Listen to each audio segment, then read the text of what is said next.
All right. I cannot tell anyone who to vote for. I cannot, and I may not, and I would not. But on the other hand, I really worry that this may bring up some very important and very unhappy residual issues of racial prejudice on both sides of the divide, really on all sides of the divide, because we're not a white and black nation. We're white, black, brown, and every other color. That we have to, the vision of internationalism that even early socialism tried to accomplish, and the vision of a color-free society. The only place I know where that's really accomplished, is in the Catholic Church. Muslims can make a big point that they're multiracial, but if you're an Arab, you got a leg up because you speak the sacred language. The one place where there's really a universal society is the Catholic Church. And I think as we form our votes, even non-Catholics should look at that and say, there's one place where all colors really do meet. And what is their view? What is their vision for the world? What is the Catholic vision for the world? So I think as Catholics we can be pretty proud of that. Father Richard Simon, our guest on Searching the Word today. Open phone lines for any of your questions or comments about the Catholic faith. If you'd like to join us, toll-free number 877-ROME, R-O-M-E, 777. 877-ROME, 777, and our email address, theword@relevantradio.com. We'll take a break. We'll be right back. More with Father Richard Simon right after these messages.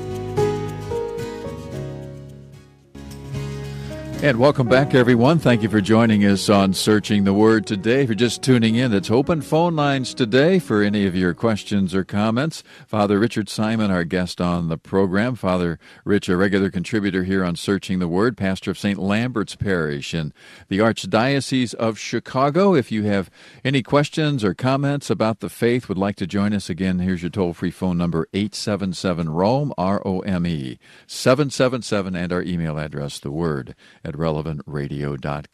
Father Rich, we were talking as we started the program about the Bishop's annual Labor Day message. Here we are on Friday before Labor Day and talking about really this challenge to all of the faithful to form our conscience, especially in light of the votes we're going to be casting in November for the elections. And part of what the bishops talk about is that it's really a reminder to all of us to use church social and moral teaching to assess issues of economic justice, human life, and dignity.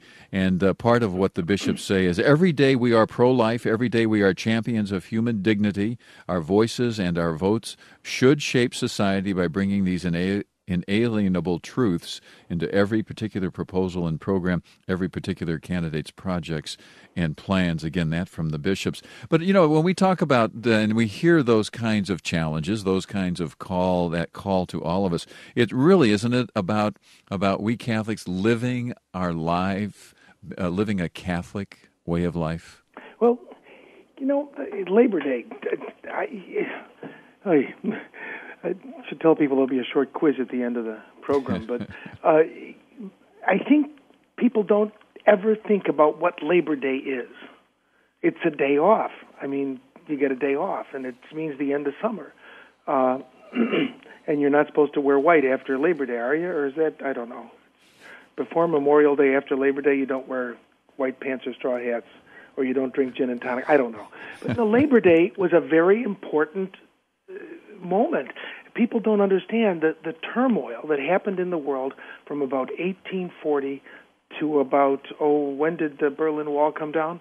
That the world was torn by capitalism and socialism. We don't talk about that. We don't think about it. But it was a century and a half of tumult. And Labor Day was established as a kind of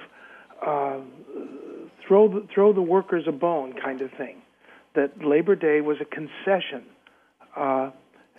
to socialist organizations in the United States. It was a holiday recognizing workers. And we don't think of it in terms of that struggle. But Catholic social policy really comes out of that context, modern Catholic social policy. People forget that there was capitalism in which the means of production is owned by people who have money and can invest it.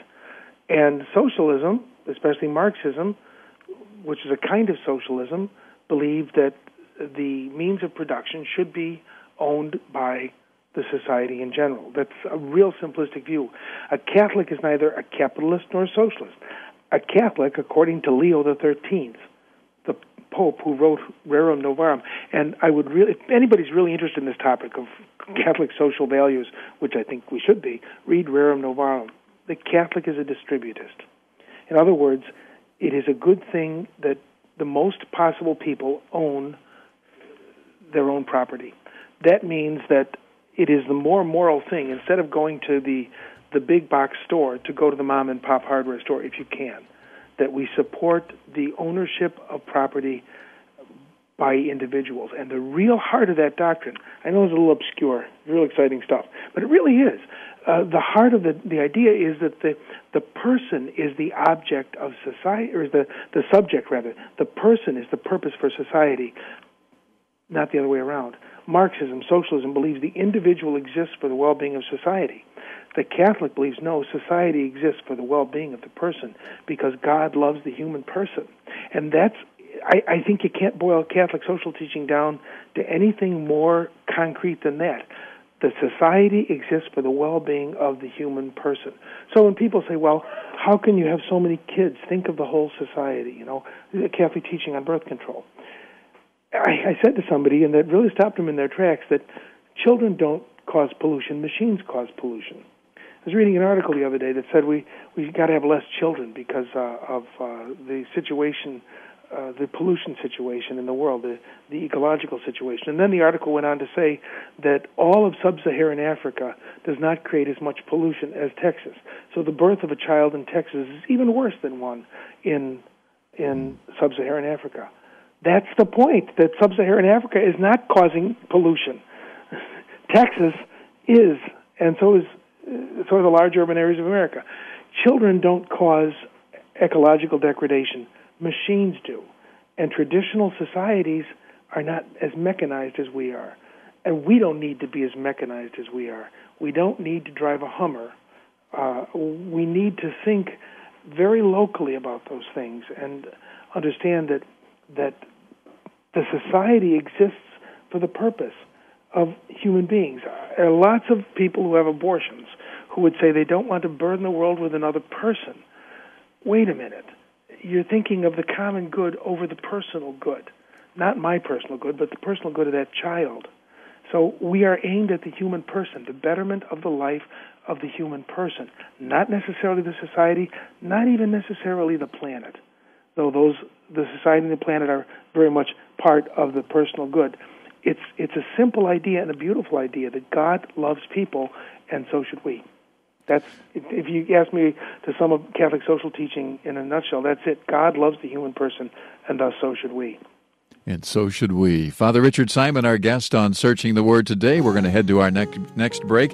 When we come back, we'll take some phone calls for you. It's open phone lines for Father Rich today. Any of your questions or comments about the Catholic faith, toll-free phone number if you'd like to join us, 877-ROME, R-O-M-E, 777, and you can email us the word at relevantradio.com. We'll take a break. More with Father Richard Simon when we come right back. Thanks for joining us, everyone. You're listening to Relevant Radio. Open phone lines today for any of your questions or comments about the Catholic faith. Hi again, everyone. I'm Chuck Neff. Thanks for joining us. Father Richard Simon from the Archdiocese of Chicago, our guest on the program here today, and here to take your questions and comments.